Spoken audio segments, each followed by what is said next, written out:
celebrate. Likono mulawayo. Kosian.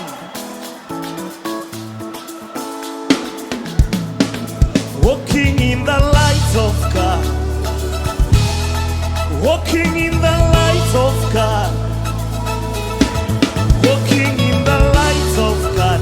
Oh yeah. So walk, walk, just walk. Walking in the light of God. Walking in the light of God. Walking in the light of God. Oh yeah.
A very good day to all our viewers on this beautiful Sunday morning, and a special welcome to Harvesters globally.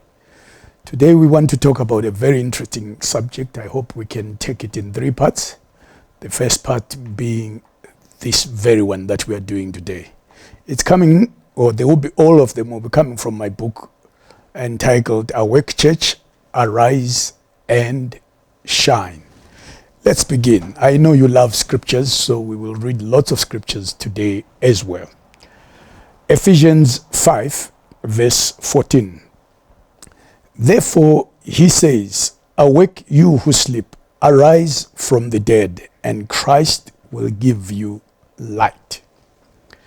The second scripture that we are reading today comes from the book of Romans chapter 13, verses 11 to 14. And do this, knowing the time, that now it is high time to awake out of sleep. For now our salvation is nearer than when we first believed. The night is fast spent, the day is at hand.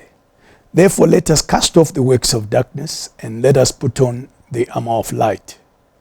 Let us walk properly as in the day, not in revelry and drunkenness, not in lewdness and lust, not in strife and envy. But put on the Lord Jesus Christ, and make no provision for the flesh to fulfill its lust. That scripture is 1 Corinthians 15 verse 34. Awake to righteousness, and do not sin, for some do not have the knowledge of God. I speak this to your shame. Scripture number 4, 1 John 3 verse 3. And everyone who has this hope in him purifies himself just as he is pure. The hope, of course, is the hope that Christ is coming, is imminent. Scripture number 5, 1 Thessalonians 5 verses 5 to 6. You are all sons of light and sons of the day. We are not of the night nor of darkness. Therefore, let us not sleep as others do, but let us watch and be sober. Ephesians 5 verse 8. For you were once darkness, but now you are light in the Lord. Walk as children of light. Scripture number 7. Revelation 3 verses 1 to 6. And to the angel of the church in Sardis write, these things says he who has the 7 spirits of God and the 7 stars. I know your works, that you have a name, that you are alive, but you are dead. Be watchful and strengthen the things which remain that are ready to die. For I have not found your works perfect before God. Remember therefore how you have received and heard, hold fast and repent. Therefore, if you will not watch, I will come upon you as a thief, and you will not know what hour I will come upon you. You have a few names, even in Sardis, who have not defiled their garments, and they shall walk with me in white, for they are worthy. Verse 5 says, for he who overcomes shall be clothed in white garments, and I will not blot out his name from the book of life, but I will confess his name before my Father and before his angels. And verse 6 reads, he who has an ear, let him hear what the Spirit says to the churches. Matthew 13 verse 25. But while men slept, his enemy came and sowed tares among the wheat and went his way. Matthew 25 verses 10 to 14. And while they went in to buy, the bridegroom came, and those who were ready went in with him to the wedding, and the door was shut. Afterward other virgins came also, saying, Lord, Lord, open to us. But he answered and said, assuredly I say to you, I do not know you. Watch therefore, for you know neither the day nor the hour in which the Son of Man is coming. For the kingdom of God is like a man traveling to a far country, who called his own servants and delivered his goods to them. The final scripture that we read this morning is Proverbs 6 verse 9. How long will you slumber, O sluggard? When will you rise from your sleep? Shall we pray? Father, as we teach your word today, we ask that the viewers will be blessed, that your word will bring life and light and understanding to those that are listening today. In Jesus' name, amen. I trust that you have a pen and a paper and you are ready as well with your Bible to take notes, because we'll teach in a note format so that you'll be able to write these notes and be blessed and edified. And let's begin today. By way of introduction, I want to give you 10 definitions of the word awake. The first one is stop sleeping. When we say awake, we simply mean stop sleeping, awake from sleep, to come around. Number 2, it means to be watchful. When you are awake, you are watchful. Number 3, it also means to be fully conscious, alert, and aware. Number 4, it means to rouse from sleep. Number 5, it means to arise. That's why the title of our book is Arise and Shine. It means to arise. Number 6, it means to awake. It means to be out of bed. Come out of your bed. Number 7, it means a state of alertness. You are alert both mentally as well as spiritually. Number 8, it means to be alive to what is happening around you. In other words, you are aware of the circumstances around you. Number 8, it means to be alive to what is happening. Number 9, to be mentally perceptive and responsive. And finally, number 10, it means to open one's eyes and be aware of one's surroundings. So these are 10 definitions that define the word awake. Arise, shine, for your light has come. Let's go back to Ephesians 5:14. It reads, therefore he says, awake you who sleep, arise from the dead, and Christ will give you light. Often in scriptures, believers are exhorted to awake. They are warned of the dangers of spiritual sleep, that such a slumber is like a coma, and that will result in death unless the believer awakens. There is a figure in the book of Proverbs, and he is called the sluggard. I trust that you are not a sluggard. Let's read about this figure in the book of Proverbs, chapter 6, verses 6 to 9. Go to the end, you sluggard, verse 6. Consider your ways and be wise, which having no captain, overseer, or ruler, provides their supplies in the summer, gathers her food in the harvest. How long will you slumber, O sluggard? When will you rise from your sleep? This man was a very slothful man who slept while others worked, and God casts on him a pitiless gaze. In other words, he has no compassion for him because he sleeps while others are working. This can also happen to Christians. While others are late, while others are out of bed, while others are conscious of what is happening around them in the natural and spiritual, many Christians fall asleep. There are 2 words of the great prophet, the prophet Isaiah. They are found in Isaiah 60, verses 1 and 2. These 2 words are arise and shine, for your light has come, verse 1, and the glory of the Lord is risen upon you. Arise and shine. Verse 2, for behold, the darkness shall cover the earth, and deep darkness the people. But the Lord will arise over you, and his glory will be seen upon you. Christ is that light of the world, and he has appeared to us so that you and I will arise. Having arisen, then we shine. John 8 verse 12 reads, then Jesus spoke to them again, saying, I am the light of the world. He who follows me shall not walk in darkness, but have the light of life. John 1 verse 5 reads, "And the light shines in the darkness, and the darkness did not comprehend it."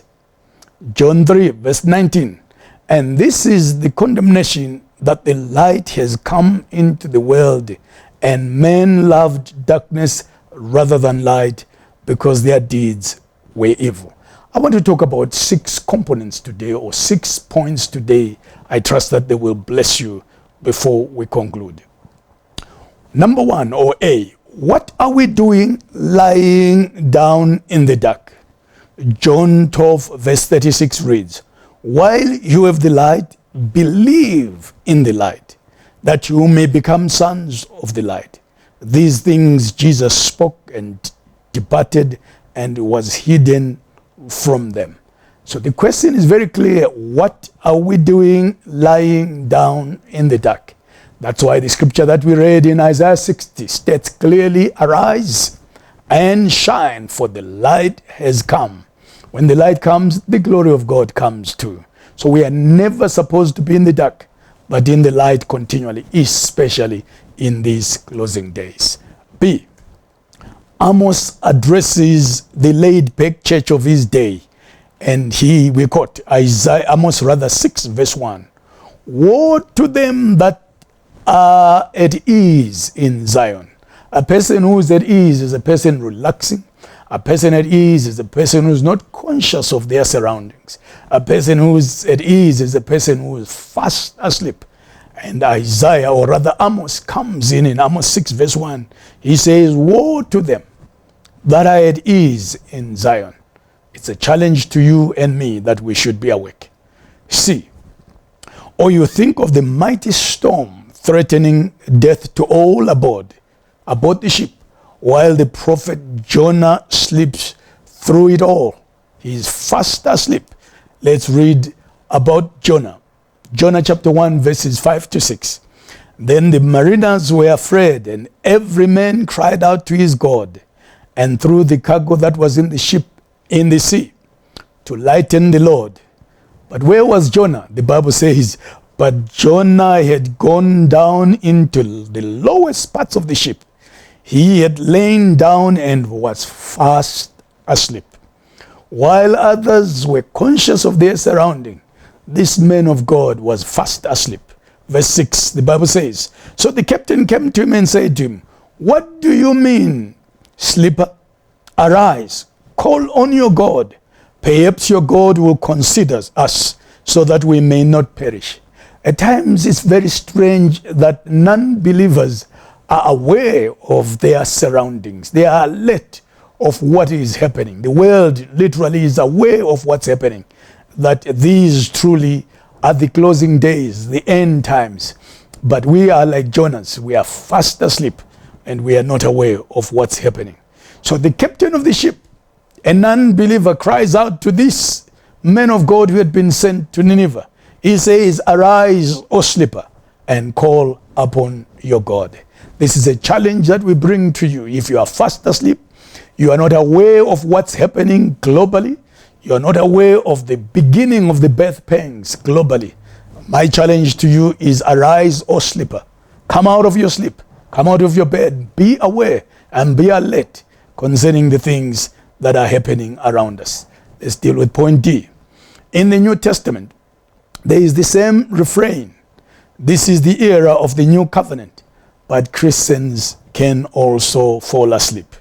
So you have the Lord telling his disciples to watch, but not only watch and pray.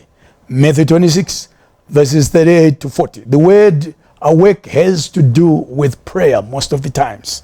Let's read verse 38. Then he said to them, his disciples, "My soul is exceedingly sorrowful, even to death. Stay here and watch with me." There is that word. Stay here with me and watch. So he went, verse 39, a little further, and fell on his face and prayed, saying, "O my Father, if it is possible, let this cup pass from me. Nevertheless, not as I will, but as you will." Verse 40. Then he came to these disciples, and he found them fast asleep, And he said to Peter, what? Could you not watch with me 1 hour? Ladies and gentlemen, let me bring this challenge to you. Any man, any woman, any child of God who does not spend at least an hour in the morning in prayer is fast asleep. Prayer awakens you. Prayer connects you and me to the living God. Prayer rejuvenates us, and prayer causes those who are asleep to arise and shine. Mark 13 verse 33 reads, take heed, watch and pray. You notice the combination of these two words. When you are watching, you must therefore be praying, for you do not know when the time is. Point E. The reason Christ addresses this church in Sardis, and he tells them these words in the book of Revelation 3, verses 1 to 3. And to the angel of the church in Sardis write, these things he who has the 7 spirits of God and the 7 stars, he says this, I know your works, that you have a name, that you are alive, but you are dead. Watch verse 2. It reads, be watchful. In other words, be prayerful. Be a man, be a woman of prayer, and strengthen the things which remain. Those things that are still alive inside of you, we strengthen them through prayer. And he says, strengthen them that are ready to die, those things that are ready to die. For I have not found your works perfect before God. Verse 3. Remember therefore how you have received and heard. Hold fast and repent. Therefore, if you will not watch, I will come upon you as a thief, and you will not know what hour I will come upon you. If you don't watch, she will come suddenly, with you and I unawares. But when we are watching and praying, we are alert, and we know the signs of the times. Verse 4 reads, you have few names even in Sardis who have not defiled their garments. They shall walk with me in white, for they are worthy. F. Apostle Paul is constantly exhorting churches to wake up. Romans 3 verse 11. There is none who understands. There is none who seeks after God. 1 Thessalonians 5 verse 6.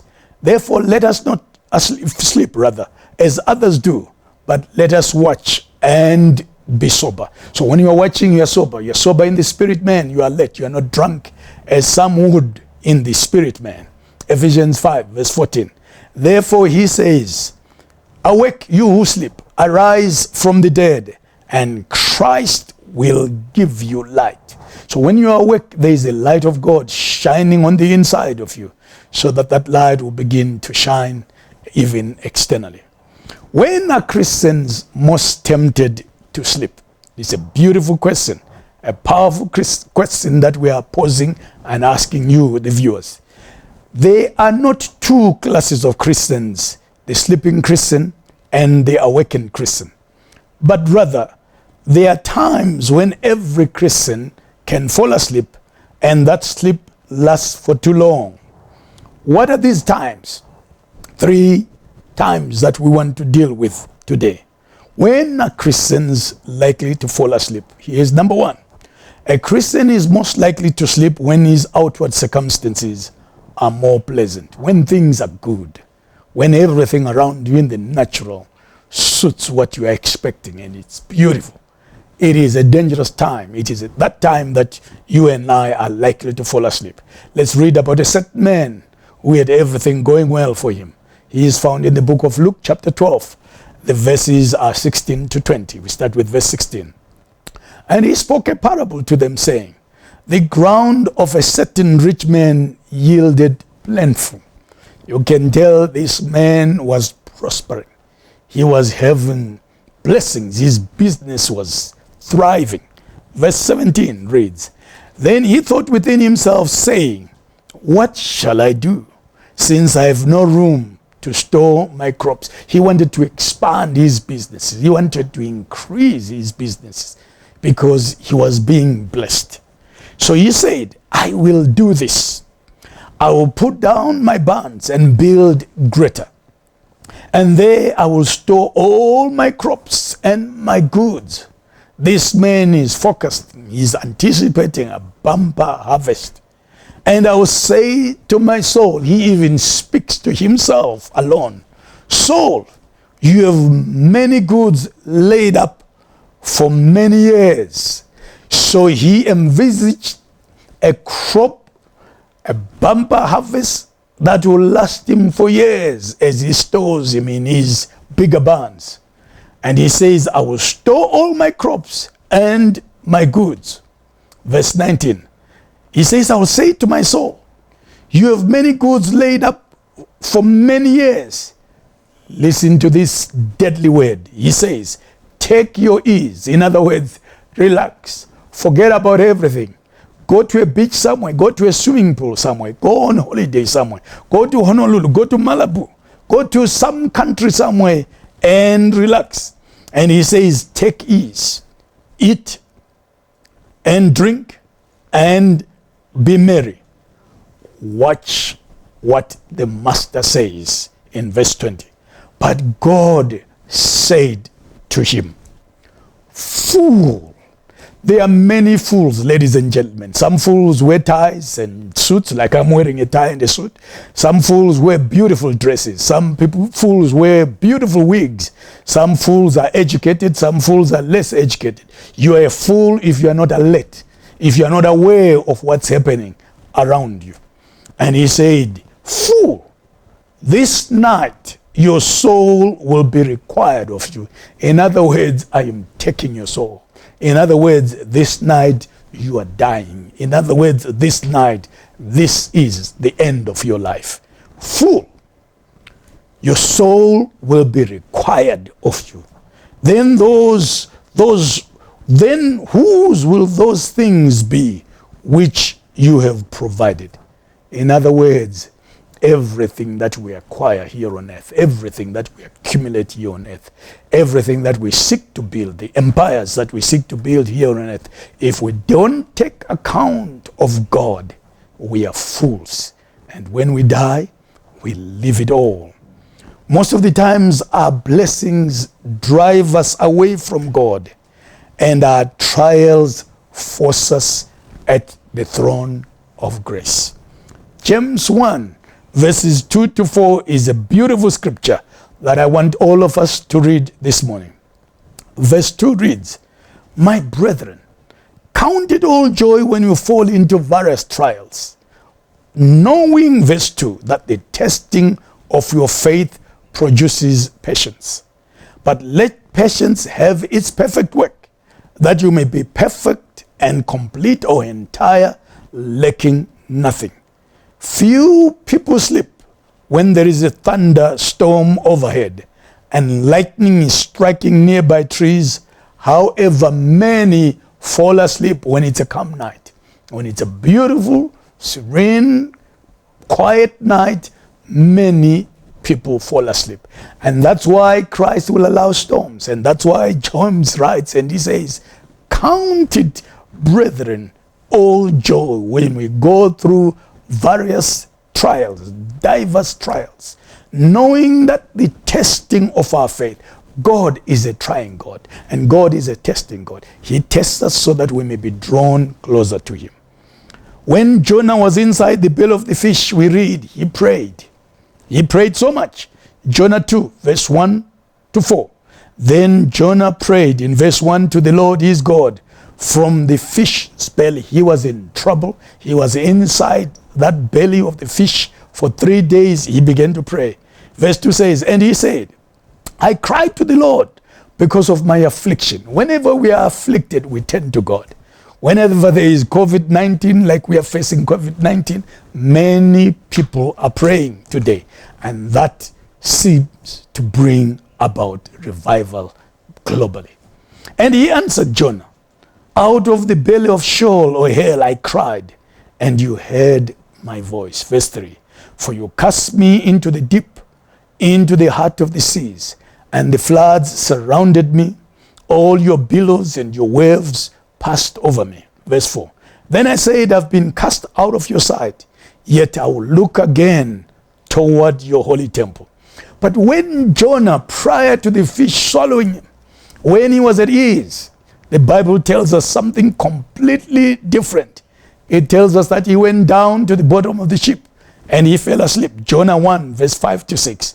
Then the mariners were afraid, and every man cried out to his God. But Jonah was not aware of his surroundings, and therefore he went down and just went down to sleep.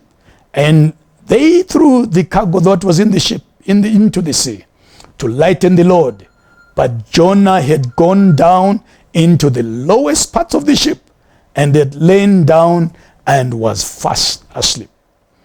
Verse 6. So the captain came to him and said to him, "What do you mean, sleeper? Arise." There is that word. Arise, arise. Awaken, Jonah. Come out of your sleep. Arise. Call on your God. Perhaps your God will consider us so that we may not perish.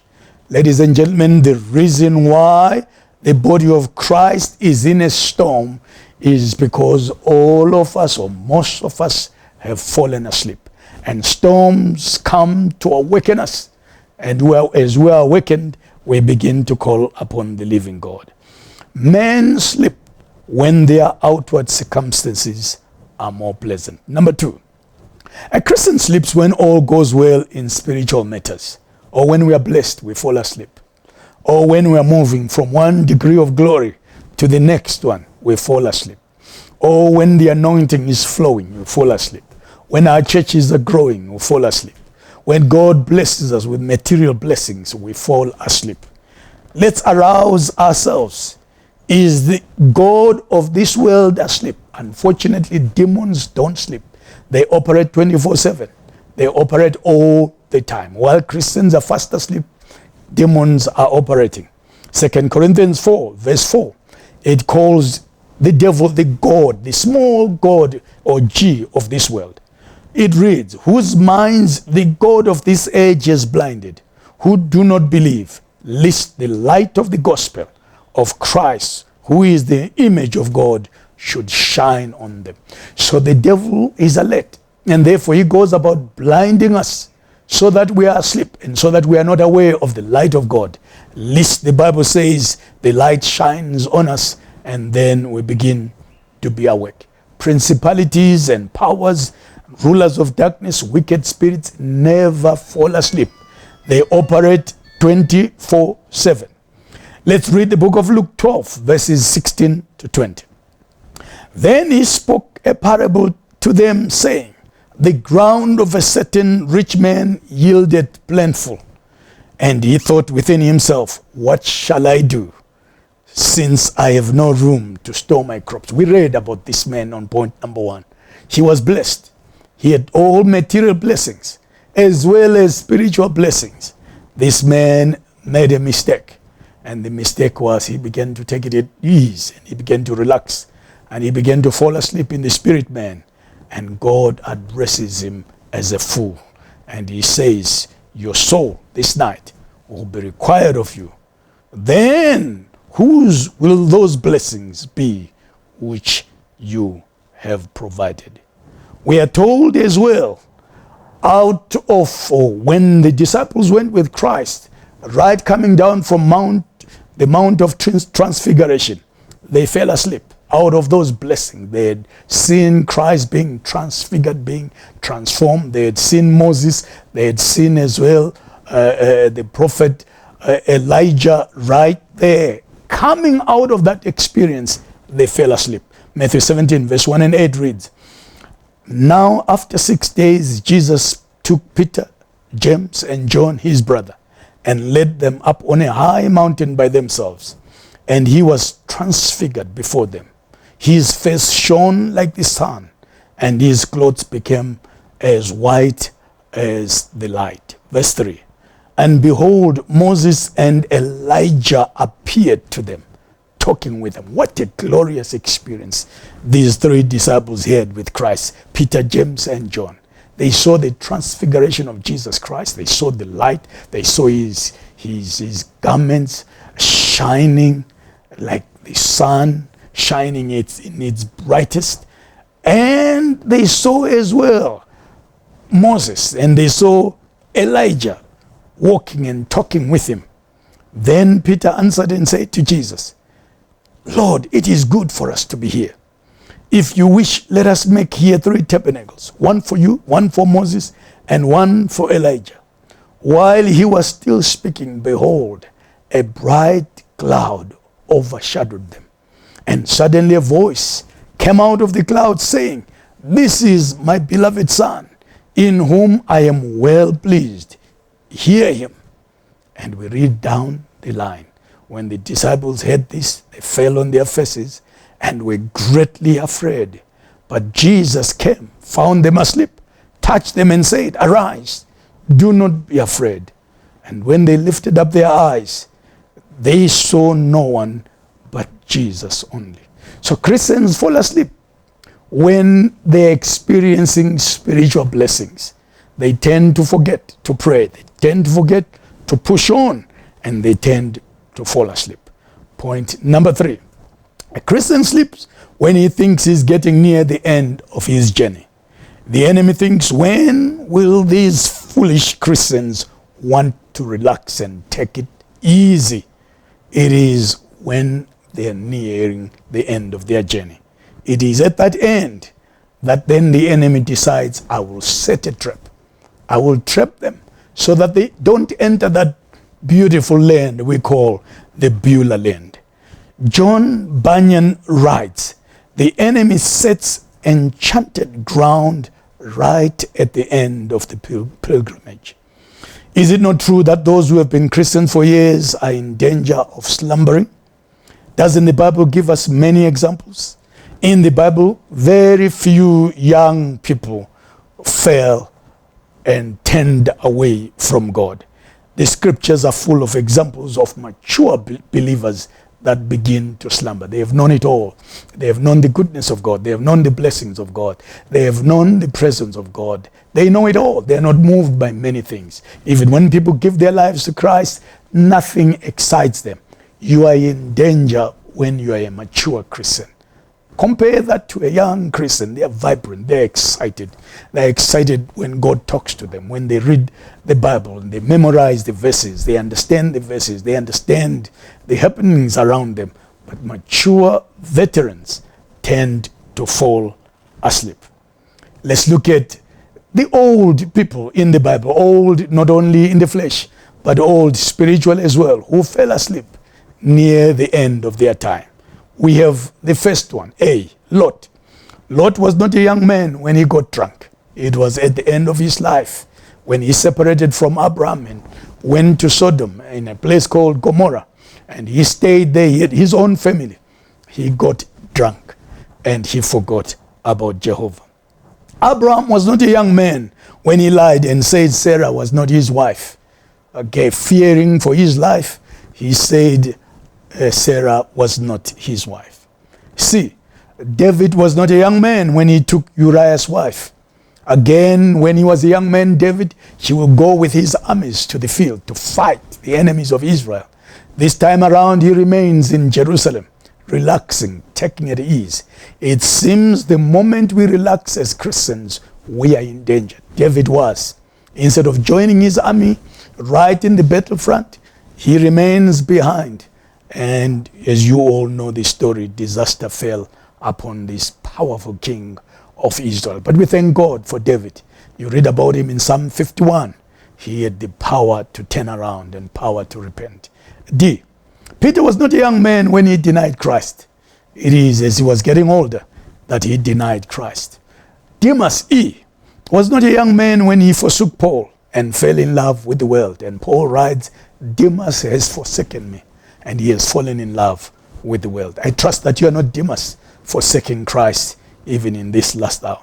King Saul was not a young man when he consulted the witch of Endor. It is at the end of his kingship, when initially, early days, he sought God with all his heart. But towards the end, he began to be tired. And at the end, it's a sad story. Instead of consulting the Ark of the Covenant, he consults the witch of Endor. In 1 Samuel 28, verses 3 to 8, it's a sad story. Take time to read that story. Samson was not a young man when he slept on Delilah's lap. It is at the end of his life that he fell asleep. So there are 3 times, therefore, ladies and gentlemen, when Christians may fall asleep. We said, number 1, when our outward circumstances are most pleasant, when things are beautiful, when things are going well, when the blessings are overflowing, when we are blessed in the morning, blessed in the afternoon, blessed in the evening, when we are shouting, when we are singing, when we are falling in love, when everything is going well, we tend to fall asleep. I trust that you are not falling asleep in this season. Number 2, we said, when all goes well in spiritual matters, when our churches are growing, when spiritually we think everything is lining up, we are not sick, we are not dying, we think so in our lives, we tend to fall asleep. And we said, number 3, when we are approaching the end of our journey. Ladies and gentlemen, I believe we are approaching the end of our journey. I believe these are the signs of the back pangs. What we are seeing today are not really the end of the times, but the beginning of the end of the times. I pray that you and I will not fall asleep. I pray that you and I will be alert. I pray that you and I will be awake. I pray that you and I will begin to understand what time it is, the time that we are living in. I pray that we will understand all those definitions that we gave you earlier on. Stop sleeping. Wake up. Come around. Be watchful. It means also to be conscious, to be alert, and to be aware. To rouse from sleep. To arise. To awake means to be out of bed. It means the state of alertness. To be alive to what is happening. To be mentally perceptive and responsive. To open one's eyes, talking of your spiritual eyes. It's not time to close your spiritual eyes, but it is time to open your spiritual eyes wide open and see what is happening around us. We don't want to close the broadcast without giving you an opportunity to surrender your life to Jesus Christ. Maybe you are backslidden. You are that Christian that walked and you are towards the end. And you are tired, you are wanting to give up. We want to give you this opportunity. Maybe you have never accepted Christ in your life. You have never known him. You have heard me speaking about being alert. And you say, I also want to be alert. We want to give you this opportunity to surrender your life to Christ. I want you to pray after me, please. Let's pray together. Say these words after me. Lord Jesus, I come before you, realizing that I'm a sinner. I now open my heart as I invite you to please come into my life. Forgive me, Lord, of all my sins. Wash me now by your precious blood. I thank you, Lord, for coming into my life and cleansing me from all unrighteousness and from all my sins. And I thank you above all for making me your child today. If you've prayed that prayer and you have meant it, you've prayed it for the first time, or you're backslidden, you prayed it again to renew your relationship with Christ, I want to pray with all of you today. Lift up your hands wherever you are in your living rooms. I know we are all locked down. Lift up your hands as we pray for you. Father, I plead the precious blood of Jesus upon these beautiful saints, wherever they are, in their homes, wherever they find themselves in. I pray that the blood of Jesus will build a hedge round about them, that you will protect them and watch over them. That these that have accepted you will begin to grow thereby, that you will protect them, that you will create a hunger for prayer, a hunger for your word in their lives. Amen. Now there are 3 things that you must do. First thing that you must realize is that you are a new creation. The scripture that is being scrolled right at the bottom of your screen is 2 Corinthians 5 verse 17. It reads, therefore, if any man, any woman be in Christ, they are a new creation. Old things have passed away. Behold, all things have become new. So the first thing that you must realize is, because we have prayed that prayer, you are now a new person. You are a new creation. Christ has come into your life. Your spirit man who was dead unto Christ is now alive. And therefore, for that spirit man to grow, you must do the second thing. Read the Bible. Find a Bible somewhere and begin to read, in particular from the book of Romans. Read that book and the epistles that follow. They will bless you, they will ground you, they will anchor your faith, and you will grow thereby. The scripture that I want to give you is 1 Peter 2, verse 2. It reads, as newborn babes, desire the sincere milk of the word. This word is referred to as unadulterated, sincere milk. You will grow thereby if you read the word. And the third thing I want to teach you is this, that prayer is important. Prayer is talking to God like you would talk to a friend. So it's very important. Apostle Paul, writing to the Thessalonian churches, says, pray without ceasing. Pray continually. Pray in the morning, pray in the afternoon, pray in the evening. Prayer is talking to God. As you talk to him, he will talk to you back, and you will grow thereby. I know we are on lockdown, but after this lockdown, phone these numbers here right now, so that after this lockdown, you can visit our churches, and any church that is near you in your country or in your area or in your city, please phone, and the pastors are ready to talk to you and bless you. Now, before we close our service, we are going to allow our beautiful super choir to give us a song. After this song, or during this song, I will encourage you to get your phones out, be ready to give an offering. There will be bank accounts that are shown on the screen. There will also be Echo Cash numbers. These are merchant numbers that will appear on the screen. And get ready, transact, begin to remit resources and an offering. Those that are tithing, do the same as well. It's scriptural when you are blessed by the word of God to begin to plant and sow your seed there. So get ready as we're being blessed by the super choir today through this beautiful song that's coming. You now begin to give. And those that are belonging to different HHI hubs, I know your pastors within your groups will post the details of their bank accounts. You saw right there. These details that are appearing are for HHI HQ, and all those that belong to HHI HQ, they will sow directly into these details that are appearing down there. After this song, I will be ready to talk to you again and pray with you and then bless some of you.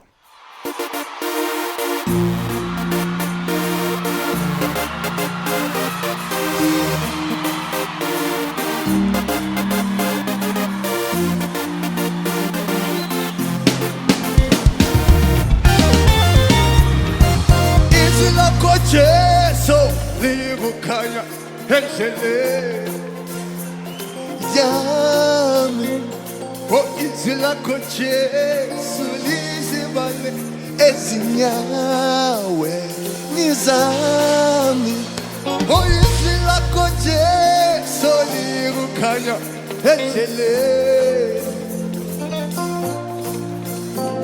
oh izwi lakho Jesu lizibane ezinyaweni zami, uyigcine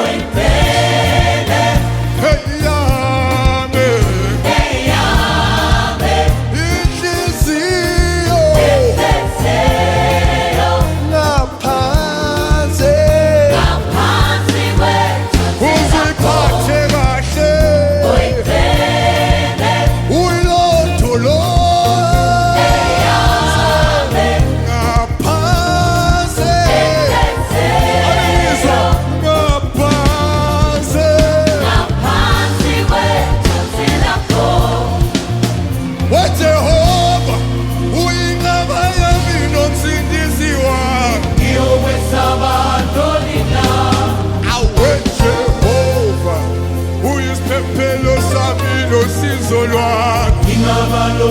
ilizwa likhona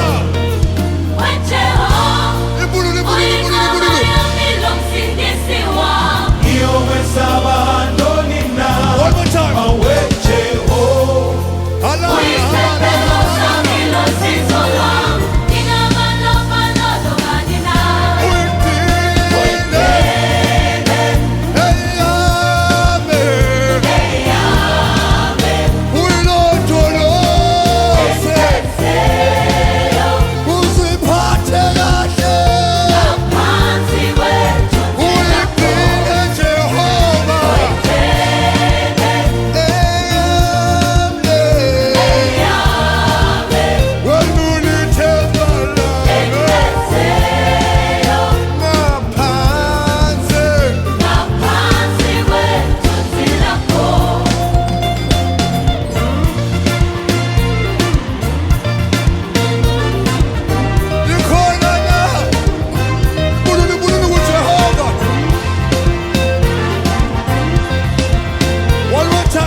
Now, were you not blessed by that beautiful song that you heard from the super choir? I trust that you stood up and you began to rejoice as well. Before we close our broadcast today, I want to pray for those that may not be feeling well, those that are afraid, those that are going through different turmoils in their lives. I want to pray that God will give you peace that surpasses human understanding. Lift up your hands wherever you are as I pray for you. Father, I pray for these saints that first and foremost the peace of God that garrisons them will be their empire in their lives. That, Lord, you surround them with that peace that surpasses human understanding. We come against the spirit of fear. We speak Psalm 91 and Psalm 27 over their lives, that your people will know that indeed you watch over them. You build a wall of fire round about their lives, and that the spirit of fear has no part in their lives. For those that are sick, I now stand and begin to declare healing in their lives. The power of God to permeate from the top of their heads to the soles of their feet. Heal them and make them whole again in the name of Jesus Christ. Don't forget to watch our broadcast on Tuesday and every Sunday. May God bless you. We will see you again. Goodbye. Bye.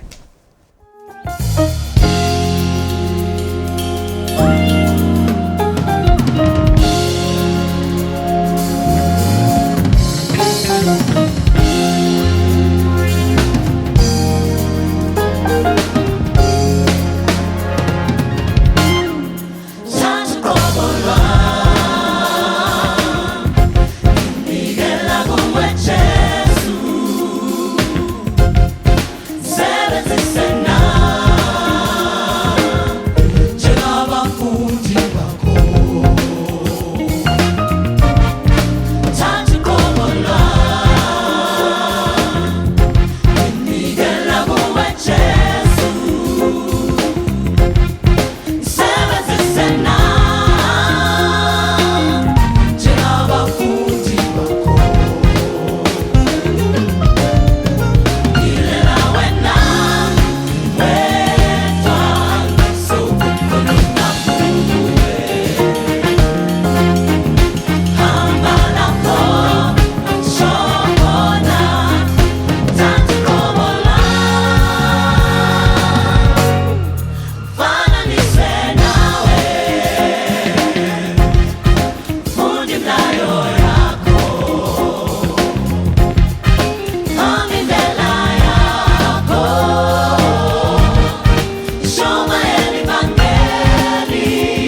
Shumayele, Shumayele.